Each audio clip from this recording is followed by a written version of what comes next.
Hello guys, एक UPSC aspirant की study table पर क्या क्या अवेलेबल होना चाहिए और क्या नहीं होना चाहिए, आज हम इसी टॉपिक पर बात करेंगे। यूपीएससी प्रीलिम्स एग्जाम पास में है और इस टाइम आप लोगों की स्टडी टेबल मैनेज होना अति आवश्यक है। तो चलिए सबसे पहले स्टार्ट करते हैं कॉर्नर से।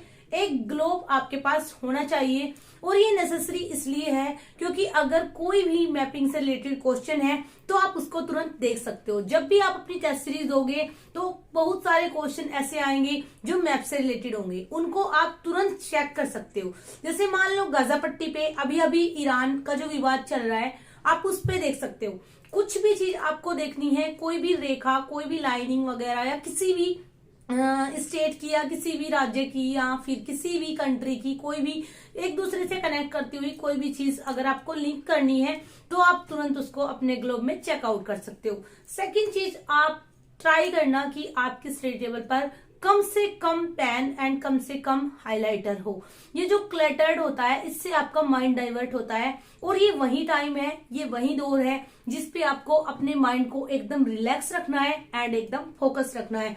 तो आपको क्या करना है, अपने स्टडी टेबल पर कुछ पेन रखिए। जैसे अगर मैं आप लोगों को बाद में इसी वीडियो के लास्ट में मैं आपको एक छोटी सी क्लिप लगा दूंगी, मेरे बहुत सारे पेन इधर स्टोर रहते हैं, बट स्टडी टेबल पर आपको कम से कम रखना है। एक छोटी सी वॉच आप लोग रख सकते हो जिससे कि आप अपना टाइम देख सको। जब भी आप टेस्ट सीरीज दोगे, अभी जल्दी ही टेस्ट सीरीज का शेड्यूल स्टार्ट होने वाले हैं, सभी बच्चे अपनी अपनी टेस्ट सीरीज देंगे क्योंकि यूपीएससी प्रीलिम्स 2024 जिनको देना है ऑलमोस्ट वो 10-15 दिन में लग ही जाएंगे।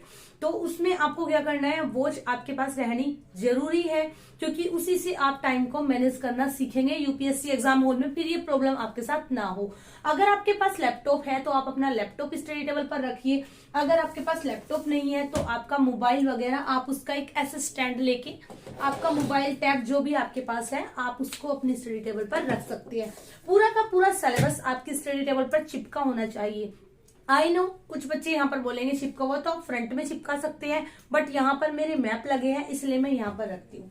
एक चीज जो आपके लिए सबसे ज्यादा इंपॉर्टेंट है, आपके जो मोस्ट सिलेक्टेड नोट्स है, यानी जिनको आप सबसे ज्यादा आपको मल्टीपल रिवीजन देना हो या जिनको आपको लगता हो कि ये आपका वीक पॉइंट है, उसको आप एकदम फ्रंट में रखिए। जब भी आप फ्री है या आप डिनर कर रहे हैं, लंच कर रहे हैं, उसके बीच में जब भी आपको टाइम मिलता है आप उसको रिवीजन कर सकते हो। आई नो कि जरूरी नहीं है इतना टाइम मिले, बट 5-10-15 मिनट जितना भी आपको टाइम मिले आप ट्राई कीजिए कि आप उनको मल्टीपल रिवीजन दे सके। एंड साथ ही साथ आप मोटिवेशन के लिए 1-2 कोट लगा सकते हैं, बट आपको पूरी की पूरी दीवार को मोटिवेशन कोट से भरने की बिल्कुल भी जरूरत नहीं है। कुछ बच्चे क्या करते हैं, पूरे रूम को इतना क्लटर्ड बना के रखते हैं या हर जगह उनके स्टिकी नोट्स चिपके होते हैं, तो इससे यूपीएससी एग्जाम क्लियर नहीं होता है। आपका माइंड डाइवर्ट होगा, आप बहुत ज्यादा आपकी एनर्जी उसी में जाएगी। इससे अच्छा है कि आप 1-2, अगर आपके मन को कोई हिट करने वाली बात है ना तो वो एक ही काफी होती है। अगर हिट नहीं करता है तो चाहे आप 1000 मोटिवेशन कोट पढ़े या लगाए, कुछ भी नहीं होगा।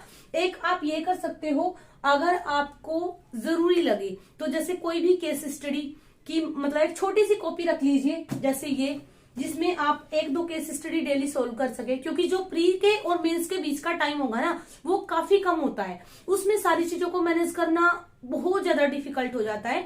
तो उसके लिए आपको क्या करना है, बीच बीच में जैसे कभी आपने केस स्टडी कर ली, कभी आपने ऑप्शनल का कोई 1-2 क्वेश्चन लिख लिया, कभी आपने कुछ मतलब जो आपका प्री में नहीं आता है, फॉर एग्जाम्पल एथिक्स, एसे और ऑप्शनल, आपको क्या करना है, बीच में आप कभी एसे लिख सकते हो संडे को, कभी सैटरडे को लिख लो, कभी एक केस स्टडी आपने कर ली, कभी आपने ऑप्शनल का कोई क्वेश्चन कर लिया।